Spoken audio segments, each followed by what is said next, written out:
Are you the friend who's always being asked for health advice? Now imagine turning that passion into a fulfilling career with our Become a Nutrition Coach program. Step into a world where your enthusiasm for wellness becomes the heart of your own thriving business. With me as your professor and guide and coach on our user-friendly digital platform, you can learn from anywhere at your very own pace. It's perfect for your busy life. Envision empowering others to live their healthiest lives, all while growing a career you love. You're not just gaining a certification here, you're joining a community of like-minded professionals ready to support and celebrate with you every step of the way.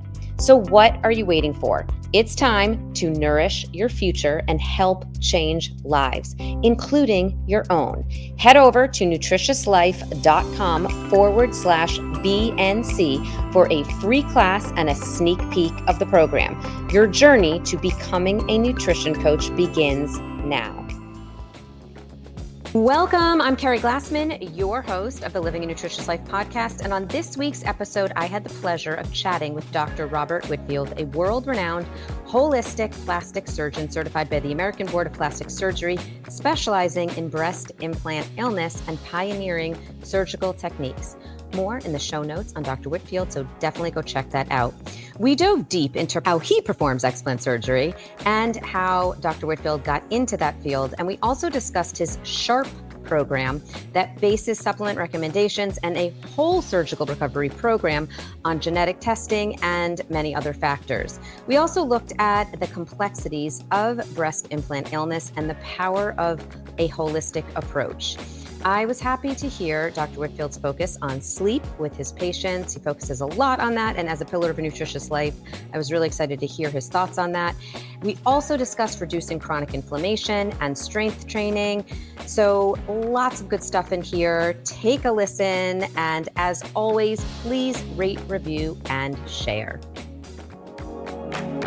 Welcome to Living a Nutritious Life. I'm Keri Glassman, a celebrity registered dietitian nutritionist. Join me every Tuesday on YouTube and your favorite podcast platforms as I bring in some heavy hitters to share the latest in nutrition and wellness science. We dive deep into food, sleep, stress, relationships, and so much more. Your weekly guide to a happier, healthier, more nutritious life. Welcome, Dr. Whitfield. So great to have you on here today. I am super excited to learn about this topic. What you are a true expert in, as I know many women who have dealt with the topic that we're going to dive into that everyone wants to know about right now.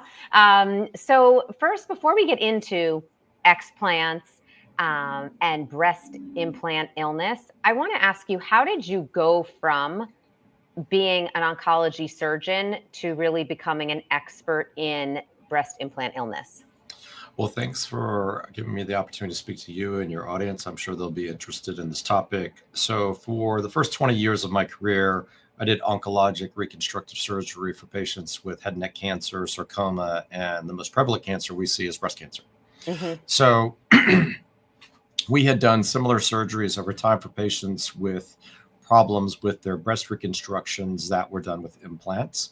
They may have developed symptoms of capsular contracture, which is a firmness that can develop around the device. There can be a number of reasons in that patient population, from numerous surgeries, more scarring, previous radiation therapy. They may have had problems through treatment. So there was a number of reasons that those patients would require more surgery.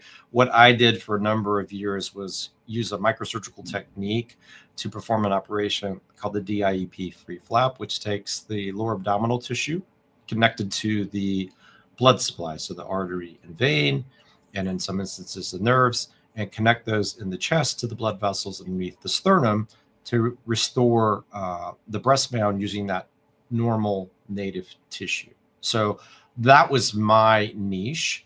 And over time, I had to take care of patients with implant problems. And to a lesser degree, everybody should listening, we have an enormous country. I live in Texas. Texas is bigger than Spain. So just in general, we have 330 million people, and once you get outside of the larger cities, it's a challenge to find the type of techniques I was performing. So those are usually performed at larger medical centers. But our country is made up of obviously small and medium-sized places. And in a smaller hospital setting, you would always be offered the implant-based reconstruction, because that would have been the simplest technique for them to perform for you in that setting. You would have had to come maybe, in your state, a several hour away drive to meet someone like me to learn about all the different things that I could do, whether it was that type of transfer or other operations or fat transfers after breast reconstruction. So for almost 20 years of my career, that's what I did. I solved problems for cancer patients. And then I had a cancer patient, as many people do, come to Austin for relocation, retirement, and just wanted to have her breast reconstruction, which was implant-based, removed. It no longer served her. She didn't want to have it anymore. And that would be called, for the audience, an aesthetic flat procedure. So you're taking all the material out and just closing, which is a form of reconstruction on its own. And what was her reason? What was her reason? Because I'm always curious when people decide to do that. And usually I feel like there's some event that occurs that's the impetus for someone to decide to do that, to do an explant. Yeah, what I said was it no longer served her. That was her response to me when. So once again, these are elective, and if the person decides, that's their choice. I'm there to help guide them and make a better informed decision, which is what we should be doing in my position. So she wanted to have that material removed, and I follow very strict principles. I've always done it the same way. I remove all the scar tissue. We send it off to pathology to make sure there's no recurrent cancer.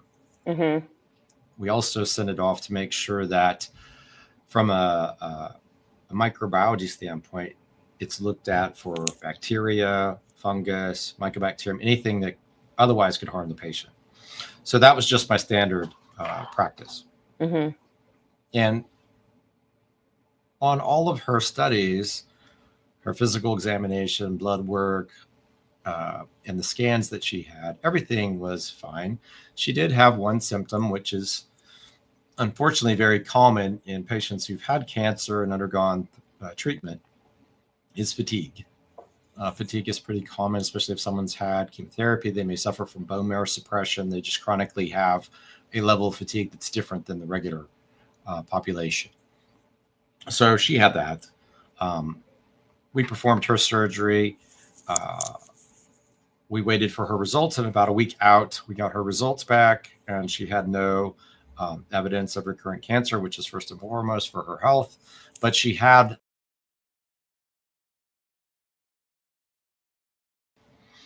And so she had no signs or symptoms of anything else going on, except for she had this fatigue.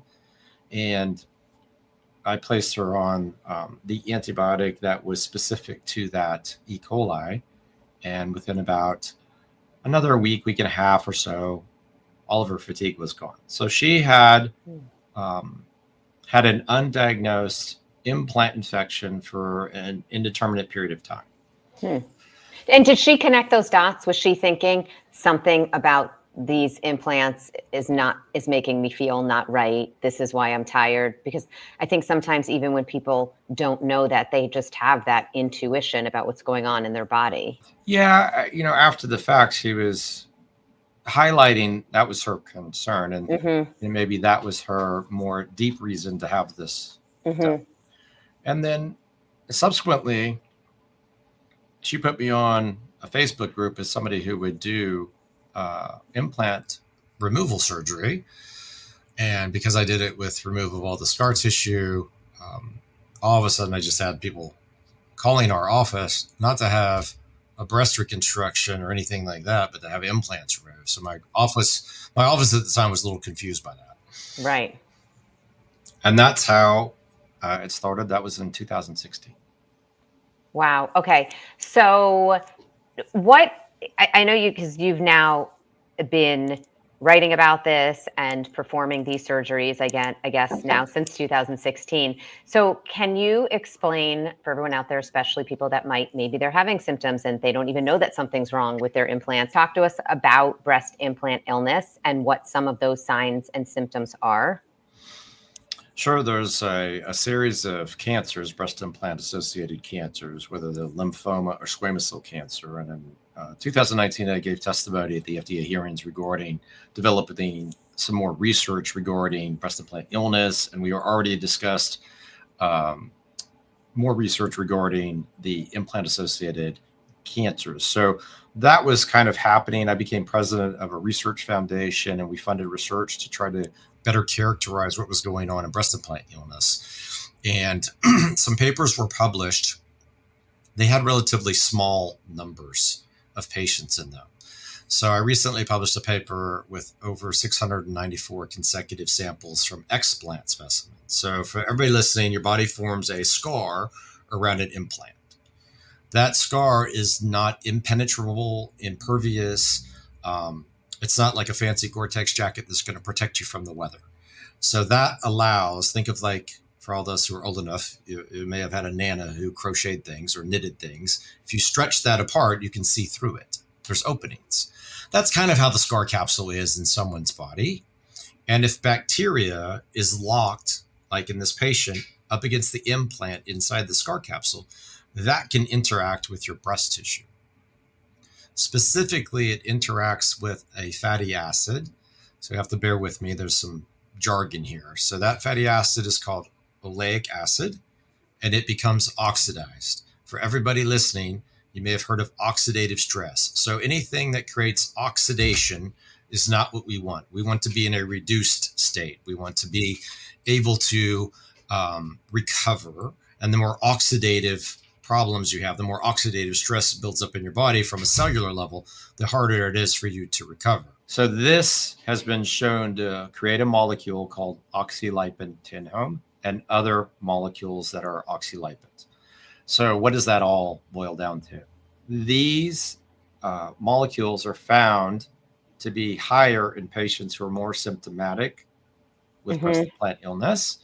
And when they do use this molecule in studies, it's reproducible and it produces things like fatigue.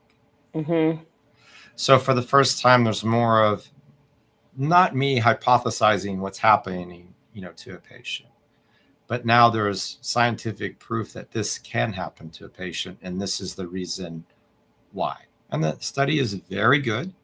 It was done by Dr. Mithun Sina. And then another series of papers has been done after that. And then we published our paper just to highlight it's about a third of the patients that have this bacterial contamination. It's not mold, which is, shocking and exciting for the internet, but in reality, it's a bacterial contaminant. And then people ask me, well, like, how do we get that? So the three ways you get a bacterial contaminant on an implant, hip, knee, breast, dental, spinal, whatever it is, are when someone opens the implant in the operating room and contaminates it before they give it to the surgeon. The surgeon can contaminate it upon placement. Both of those are super low because there's all sorts of precautions taken in an operating room to prevent those things. I was going to say, we would hope that those would be very low. Yeah. No, those are super low. Just think of something like a hip or a joint. Yeah. So those are super low instances. So how does it happen? So think of like a patient who, we talked about, who gets an E. coli infection. How on earth did she get an E. coli infection? Well, E. coli is a common infection in the urinary tract. And you can have that in the GI tract. We all get these exposures throughout time for various reasons. You could get a cut on your skin. It gets infected or inflamed. So all that bacteria that sits on our skin can get in our bloodstream when the skin is broken, or when you have a cold, or when you have a bladder infection, or a colitis or something. There's a host of these things that can happen throughout the course of your lifetime. And in addition to all the other fancy things we get from the environment or products we use that tax our system. So from a bacterial standpoint, the most common way is some kind of entrance of bacteria in the bloodstream. Implants, hip, knee, breast, dental, spinal, orthopedic, they're not alive, so bacteria can adhere to them. And when they adhere and they form communities, that creates a biofilm. And that interaction in the breast that we've seen now through scientific studies helps potentiate this problem. And so, it's not surprising. I give the scientists all the credit for figuring this out and defining the actual molecule that we hope to get measured in blood tests soon. And that will give patients who have that particular problem more information. Once again, for everybody listening, it's not going to solve every single instance of this. So I just want to set expectations here. I feel like this, for the first time, gives us enough information to feel more comfortable with explaining that component. But then people ask, well, what is going on in the other 2/3? So in the other 2/3 where they don't have bacterial contamination, why do they have so many symptoms and so many problems? And so let's take a step back and say, all right, we have all these people who say suffer from chronic inflammation who don't have implants. What's their problem? So I always have the same response, like you can't pick your parents and you can't outrun a bad diet. So genetically, you only have so much ability to detoxify whatever you get exposed to. And through different pathways in our immune system, once that burden is surpassed, you're going to get more and more symptoms of chronic inflammation. And that's why this is confusing. Just imagine your general doctor trying to sort this out. I mean, they see people all the time with similar kind of chronic inflammatory symptoms, and they may think they have something like Sjogren's or lupus or rheumatoid arthritis or something like that. And they send you off to the rheumatologist to get tested. But in reality, you don't have that. But you have all these symptoms that are similar to that. Right. And I think that's a huge frustration for people is they go from doctor to doctor and they're really not getting answers, which is why I wanted to talk to you, because I think when you can talk about some of the signs and symptoms you may be having for someone that does have implants, it's something it may not even have occurred to them that might be what's going on. So when we think about chronic inflammation, it affects every system of the body, and that's why it's so confusing. So if you come in and you have brain fog and light sensitivity and sound sensitivity and dry eyes and difficulty swallowing and shortness of breath and chest pressure and chest pain and palpitations and, nerve type symptoms where you have tingling in your arms and legs or burning or vibratory symptoms, your GI tract can be all off. You can have swelling or constipation or diarrhea. You can drink water and have problems and not even know what's going on, but all of a sudden you become bloated just drinking water. You can have problems with really difficult to treat UTIs or bacterial vaginosis, proctitis. I've seen, if you name something, intractable rashes and total body cystic acne, psoriasis, whatever, you come up with something, somebody's shown up to my clinic with it.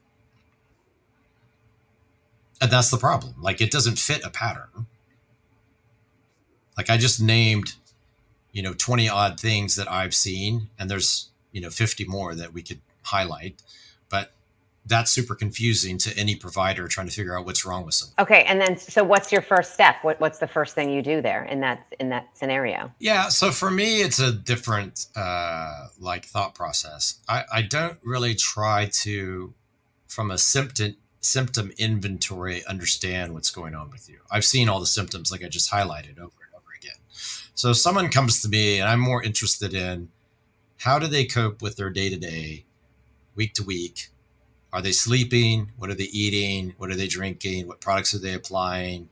How do they detoxify?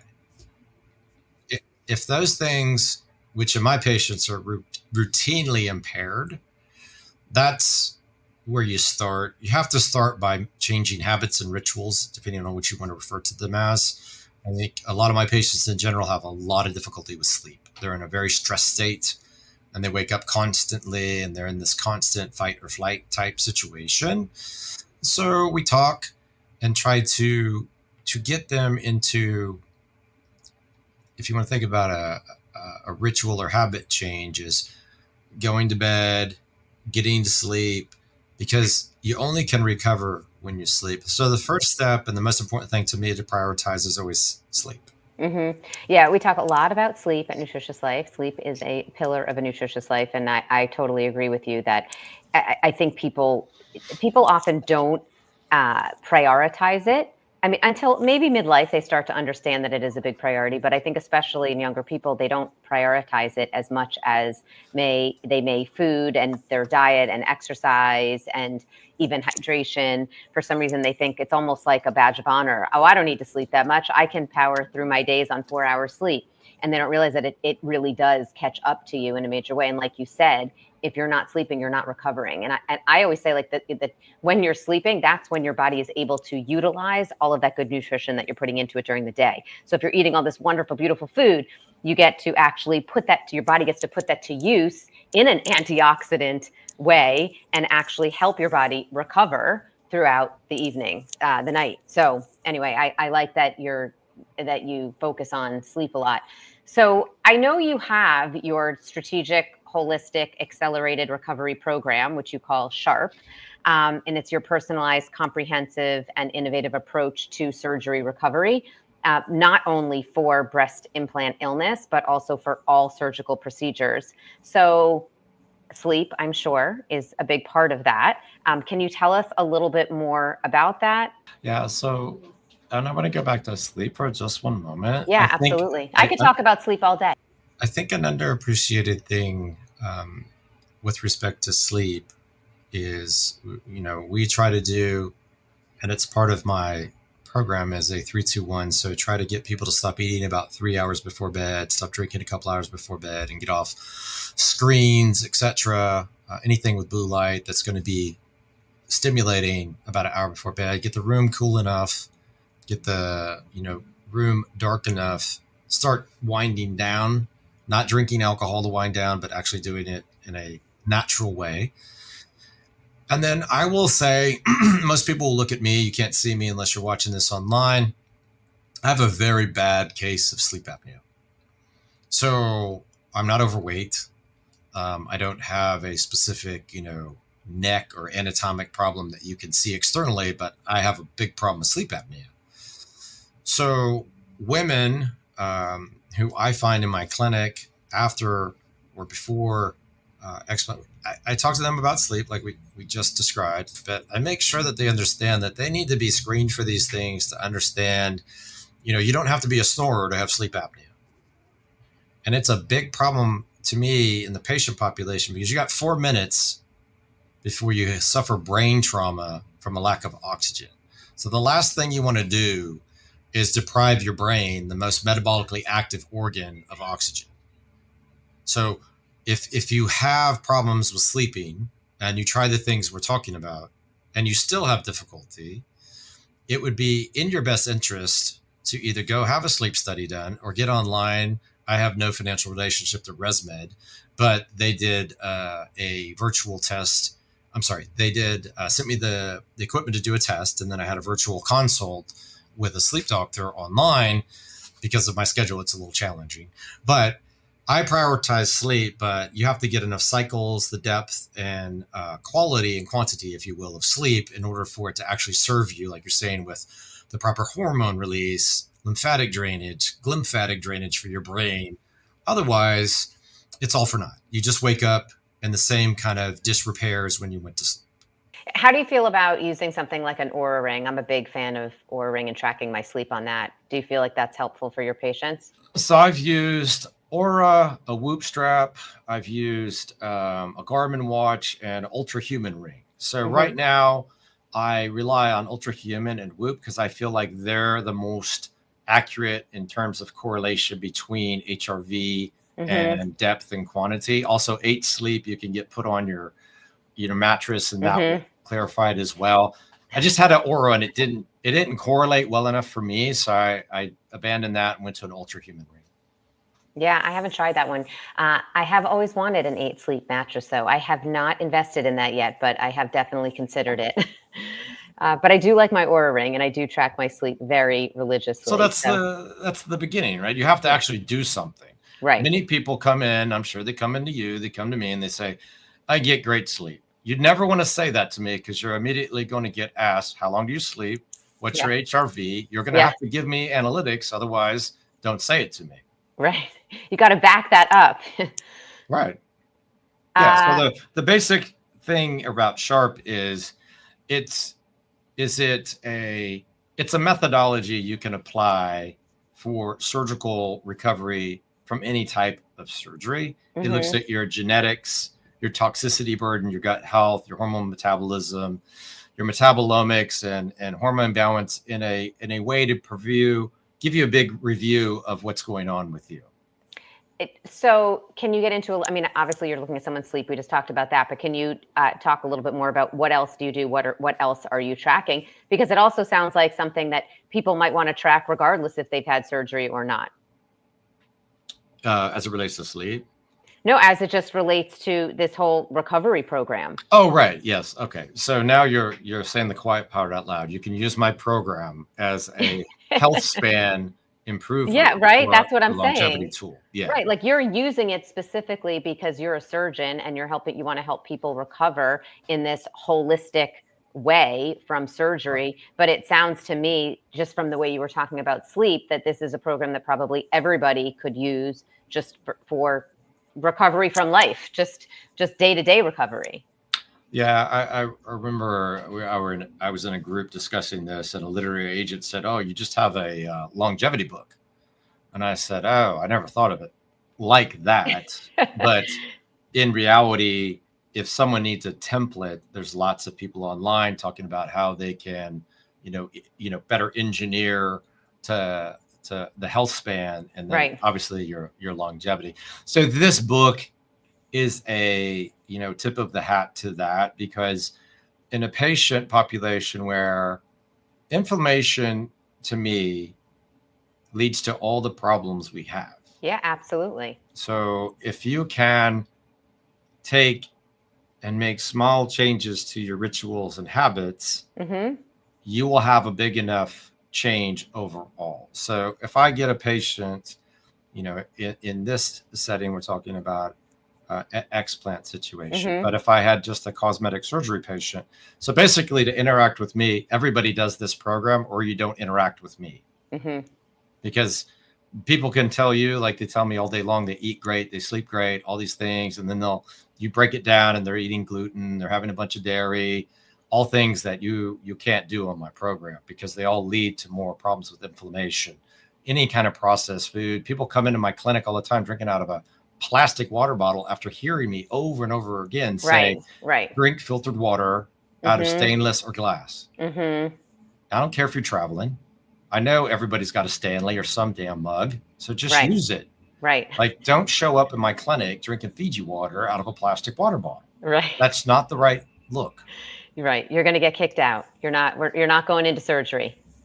Well, it's all about choices, right? So they're hard choices. And obviously with the changes that are going to happen, we'll see what they do to big pharma and big food. Yeah, so, it's going to be very interesting to see what happens. Yeah. I mean, the food is bad. So we don't really shop at stores anymore. We go to farmers markets. We order things that are from different farms around Texas. I'm fortunate. I live in Texas. There's a lot of access to this. In some places, there's very little access to or farmed, types of whether it's fruits and vegetables or meats. Like, it's hard for us in Texas sometimes to get fruit. I get meat all day long, but to get a series of apples or something that's just not in Texas. So then it becomes a little bit more challenging. So I tell people all the time, like, hey, the quality of things you put in your body, right? Air quality. So get a separate air filter for your home. And we use Jasper. That's become our filter of choice. We want to really reduce the mold count, because we have a high mold count in our air, always in Austin, and oak and cedar. Just because it's warm here most of the time, those things flourish and pollinate all the time. And then the fluid quality, just if you want to drink something, drink filtered water, not out of plastic. Then you're helping yourself. We also have hydrogen water in our clinic, which can, although studies show, reduce oxidative stress. So then it becomes the food, and I have to address a lot of different diets. Vegans have the most difficulty because they just don't get a lot of protein in their diet normally. So we have a plant-based protein that we use. It's based on pea protein. And I would just caution everybody, like all your fancy drink that you have that are shakes or meal replacements, just so you know, the more ingredients those things have, the worse they are for you. There's absolutely no control over that industry about what they put in that stuff. And I'll have people come in and they're like, oh, I've had this shake for 10 years, but all of a sudden I'm getting bloated when I drink water. I'm like, well, if you didn't change anything in your diet, I guarantee you they changed something in your shake mix. And when you flip it around, and this one had a lot of sunflower powder in it. So that should always tip you off that that's a filler now instead of a nutrient. Think of like the jug is so big and they have to fill it more to make their margin higher. So the less expensive thing would be the sunflower powder. Well, and it's also just why you want to have as much whole real foods as possible, and you utilize things like that. I do love a good protein powder. I absolutely do, and I utilize them, but you want to use them to fill some of those gaps, to fill those nutrition gaps, to meet certain needs where it might be harder to meet. But you want to, for the most part, I believe we're on the same page there, get as much of your nutrients from whole real foods. Like you get to get them straight from a farm, it sounds like, all the time, but as much as possible. Just get your whole real foods as fresh as possible. It is. When you're recovering, your metabolic demand is higher. So it's very difficult for somebody to eat as much as I'm going to tell them. And say you weigh 120 pounds, I'm going to say you need a gram of protein per pound of body weight. And then if you're tired in the afternoon, that tells you're not getting enough, because you're not getting tired because you don't have enough carbs. Like nobody needs carbs, and nobody needs processed carbs for sure. But you need more protein in your diet, more amino acids in your diet, if you're going to flip into we'll call it the healing state. It's anabolism instead of cannibalism, or catabolism, if you want to think of it that way. I said cannibal, that's a bad. But anabolism is really, you're healing, you're recovering, you're regenerating, and that needs amino acids and protein, like end of story. Right. And that also is hard because when people are recovering too, when they're not active, they're generally a little less hungry. So they're sitting there and they're recovering. They're not as active. They're not as hungry. It's sometimes harder, especially like you said, for vegans or vegetarians to meet those protein needs. Now you're setting me up. Everybody listening, I didn't ask her to do that, but she's setting me up. I swear. I know that's just what came to mind here. We did not have a conversation before. So this is one of Dr. Whitfield's tricks. Okay. So when I love it. I can't wait to hear now. So stop eating 3 hours before bed. So that's your last big meal of real food. Right. And then I have people stop drinking. So if you're going to bed at 9, I have you stop drinking at 7. So at 6:55, you can mix your filtered water with, we have a pea protein. I would do that. Drink that. That can be up to 24, 32 ounces if you feel like compelled to drink that much because you're worried about dehydrating, which won't happen, of course. But you drink that and then you shut it down. All right. So now you're getting prepared. You're going to go to sleep. But how many grams of protein are you getting in there? It's like 20 or 30, depending on the scoop. Oh, okay. That's pretty good for pea protein. So once again, you're not, and I always have my patients increase digestive enzymes to support better protein digestion. And, as we get older, those enzymatic functions don't get better. They typically wind down. So you have to support them. So it's with a plan. And then when you wake up in the morning, what I try to do is respect the 90 minutes, right? Let your adenosine receptors reset and then do the same thing.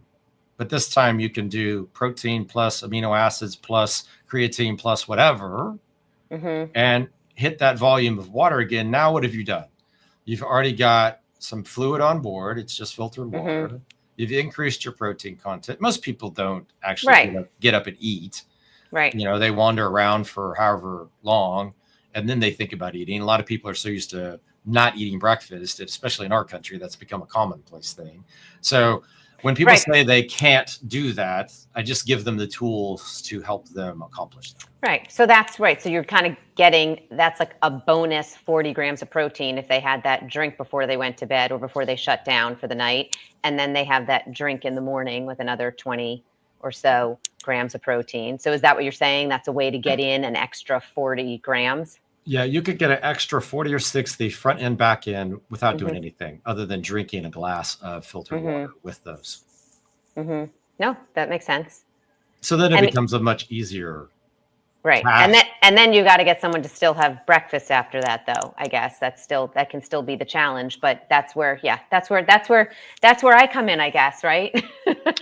that's where we get people to we come up with all creative ways to get people to get that protein in the morning. Yeah, if you think about it though, metabolically it'll make more sense. You've been without anything overnight, so you're already dehydrated and behind. Mm-hmm. So then you're just given what the body wants anyway. And if you're in the stress state created by surgery, the recovery phase is all about more, not less protein, more, not less amino acids. So you're just giving what your body's asking for. Now, your mind may not be right, but your body will be after that. I can guarantee that. Right. Your body wants that, even if mentally you're not used to doing that. Yeah. So I got to change some of those. We have a ton of self-limiting beliefs. I have people every day tell me they can't do this and they can't do that. I was like, okay, that's fine. We're going to change that up. Okay. So what else? What are some of the other Dr. Whitfield specials as part of your SHARP program? So it's taken us about 8 years to settle on our supplements. And supplementation, I know to everybody listening, like, oh gosh, she's going to talk about supplements. So I love supplements. So I'm a big fan of a lot of supplements. So we base our supplementation mostly or solely on genetic testing. So support of immunity is principal and cellular health is principal in our approach. So we adjust supplements and created a inflammation support bundle. And that's to lower inflammation, and people who run it can lower inflammation regardless of surgery. So to your point, this is a play for everybody who wants to have a program that works. We support the glutathione pathway in the liver predominantly. We use liposomal vitamin C for the antioxidant pathway. We use methylated B complex for really helping those folks like me who don't methylate well get the B vitamins in a way that their cells could utilize them. And then, of course, vitamin D3K2. I think for women listening, like, I'll say this so that everybody understands this. As a woman, you want to avoid osteopenia and ultimately osteoporosis. And so for you folks who really like spin, hit, whatever, not disparaging any particular company or what they do or riding bikes or what have you, but burning like that does not help you avoid osteopenia or osteoporosis. Lifting weights does, and you're not going to get big and bulky lifting weights. That's never going to happen to you. Yep. Especially if you barely can get enough protein in your diet in general. It's impossible for you to actually gain muscle mass unless you add more protein in your diet. Yeah. But so vitamin D3K2 gives you the form that's most active and easily absorbed. And we do it liposomal. So those are the core ones that are basically liposomal. So as soon as they hit the oral cavity, they're getting absorbed. The rest are meant to help support detoxification, glycine, carnitine, glucarate. And there's only 2 tabs in my entire inflammation support bundle because people have so many difficulties with taking supplements, absorbing supplements, and I don't want anybody making expensive poop. Right. So that's predominantly how we approach it. If you sleep right, eat right, take the right supplements, things will get a lot better a lot quicker. So I have a question for you. Vitamin D, what do you like people's levels to be? Because there's obviously the range that someone can go get tested and you can be in normal range, but then there's optimal ranges. And I know a lot of doctors disagree on this. What do you like them to get to? Yeah, if I told you I don't care, would that be a bad answer? Well, not if it's the truth. It'd be fine answer. Well, a reference range is a reference range based on that patient population. So I don't really care. All I care about is symptomatically how people are doing. Okay. And so, people can have levels. So if someone comes in with a super low level of vitamin D, that doesn't upset you? So that highlights what I just said. Genetically, they don't either convert or absorb or transport. So that's why we give them D3K2 and let them, build that up slowly through an oral formulation versus, and this is why I think, a lot of people have osteoporosis and they don't understand why. It's a genetic issue. And if you can't get the right formulation or absorb that formulation, then it's going to lead to that problem. So I more so put them on the right track. And Right. I honestly, I see the reference ranges. I don't try to pick and plot out where they should be because everybody's so bio-individual. Correct. I don't really get caught up in that. Like if Okay. someone has an elevated liver enzyme, Mm-hmm. I ask them, do you drink a bunch Right. or are you taking a particular medication? And if the answer is no, then do they have some gut microbiome issue? Do you have to do a stool test to see if they have a parasitic overgrowth or some other weird thing going on, or a total tox test to look for mycotoxins or environmental toxins or something else that's affecting their liver function? So, I mean, you have to have some insight into why somebody can have that problem and then reverse engineer it to figure out what you need to help them with from an environmental standpoint or a diet standpoint. Those are all things that we've probably done a poor job in standard medical care with. Got it. Okay.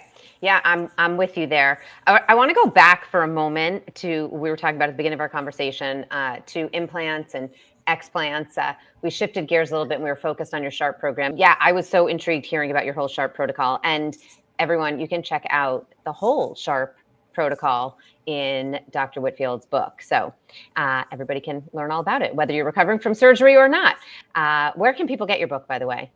It is on all the platforms. Okay. So you can get it on Amazon. You can order it through our website, through our store, Dr. Rob Solutions, or on the website. Okay, but I want to go back for a moment to the implant explant conversation because, like, what do you recommend to that person out there that's considering getting implants? Like, what's the best way to go, and then what's the best way to monitor themselves so that they are aware if something is going on?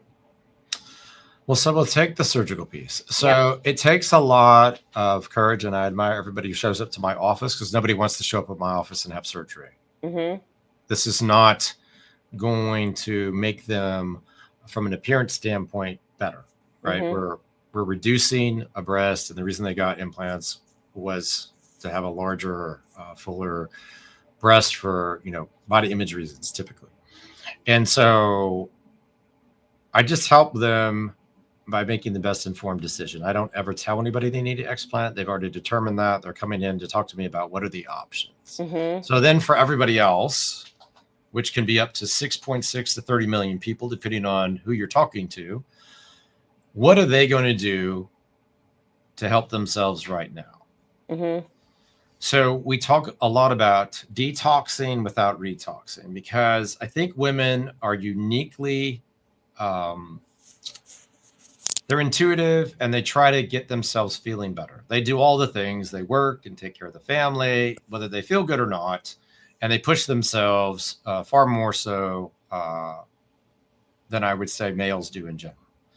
The thing that, and I have a lot of stalkers. If you look online, I have like 20 to 30 to 40,000 people hitting my website a day, but I don't have that many patients, obviously. So they're looking for the information.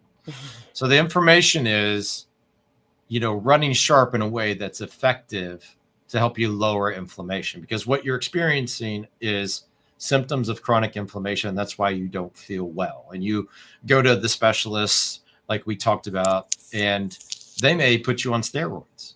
Mm-hmm. They may give you an immunosuppressive medication. That is just the Band-Aid for a larger problem. So if you think of it from a system problem, what can we do to get your system back online? We can support your immune system.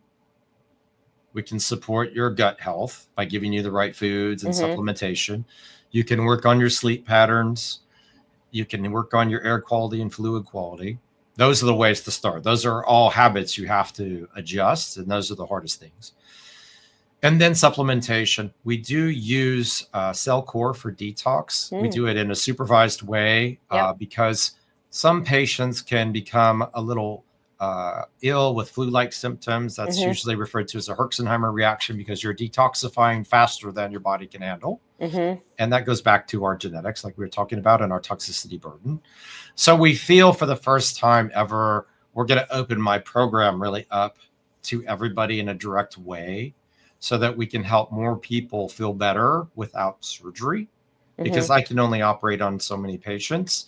and nobody really wants to come see me for an operation. Right. So everything you were just talking about, are you recommending all of that? Obviously, having an anti-inflammatory diet and all that's good for everyone. But do you recommend that to, let's say someone's not feeling well, they have implants, they have some of these symptoms, maybe it's fatigue, maybe it's headache. I know many people that have had really terrible migraines and then had their implants taken out and felt better. So anyway, whether it's headaches, whether it's fatigue, do you recommend this protocol regardless of whether or not they choose to remove them? Because I'm assuming there are some people that might just go on the protocol and try to improve their symptoms, reduce their inflammation, and then see how they feel. Or do you recommend everyone take them out? Well, the way I will tell you the protocol works, regardless whether you have surgery now or in the future, is because I have patients that sometimes take a year to get to me, and they get started on the protocol a year Okay. out. Okay. So I already know their inflammation drops. Mm-hmm. We've done it and evaluated it through testing and symptom inventory. So we know that that will get better with time, just using the protocol. So what we're doing now is just opening that up to the group of patients who didn't see me in person to have surgery, because we've never allowed that before. Now you're going to be able to run my program with our supervision and our team, because I have a team of functional providers. Got it. Okay. So, and then would you say that some of those patients end up not needing to have the explant? Well, that is the devil in the details as we speak today, because once again, it depends on your genetics and how you detoxify. Maybe there's a group of patients I can take care of that becomes not the foremost issue for them. And that's going to be basically all the things you talk to everybody about already. But I'm giving you the pathway that I know works for patients with this problem, because I've done it in several thousand cases already. Right, right. So if you're a patient with implants listening to this, I host webinars about this that are free, but just in general, people come from all over the country and out of the country now to visit and spend time with us in Austin for this purpose. We just felt it was becoming such a broad problem that more and more people would be helped if we allowed access. Right. Okay. I have a couple more questions for you before we wrap up here. So one, I know you just had a study come out in the journal Microorganisms. Can you just tell us quickly about that? Yeah. So I know quickly about that. That's probably not an oxymoron of a question. No. But in the sense, because I'm sure it was a very complex study, but what's the gist of that and where can people find out about that so they can dig into that? Yeah. So we funded a study that was a pilot program when I was president of a research foundation. It stated in the conclusion that it had a 48% incidence of bacterial contamination, which I knew was too high when I heard the study outcome. So I felt compelled to publish my own personal series. And that shows that it's actually 29% in 694 consecutive samples taken in my practice. And that's just a portion of the sample that I've done. And we published it just to highlight that it's not 48%, but it's around a third, depending on when you looked at my study. And so it's important, and it's bacteria. It's Staph epidermidis and Cutibacterium acnes. It's not mold. So I need people to stop acting So like it's about a third of the people with implants have this bacteria. That's what you're saying. That I've explanted. Okay. So if you extrapolate that to the population over time, it's a very large problem. Absolutely. Okay, thank you. And that's in Microorganisms, and people can also probably find that on your website as well, right? Yeah, we did a YouTube video about it. It's on my website. Okay. It's not the hardest thing to read, but we synthesize it and distill it down for you. Okay. Well, we've got a lot of science hungry people that listen to this podcast, so they'll I think enjoy that. Okay. So last question for you, and I've loved hearing about your protocols, and I can't wait, like I said, to dig deeper into your book. It sounds very much in alignment with a lot of things I talk about here at Nutritious Life. So I want to know, it sounds like you live a very nutritious life. I want to know, though, what is that one thing that you do on a daily basis to sort of ignite your nutritious life? It's always, I focus on sleep. I don't drink anymore. I really don't do a lot of things that are going to detract from my brain health. I have Mhm. 2 kids, 19 and 16. I want to see them grow and develop. And if they have families, I want to be around to be a part of those families. So I take very seriously and wholeheartedly my sleep, my brain health, and being prepared for my own life and my patients and my team. Yeah. I'm right there with you. I actually probably decreased my drinking about 99%. It's almost down to none now, and mostly for brain health. So I'm right there with you. Thank you so much for this amazing conversation today. Really appreciate it. You're doing such incredible work out there. And again, everyone, check out the show notes for all the details and links to everything that we discussed today. Thank you. Thanks for having me on. I really appreciate it.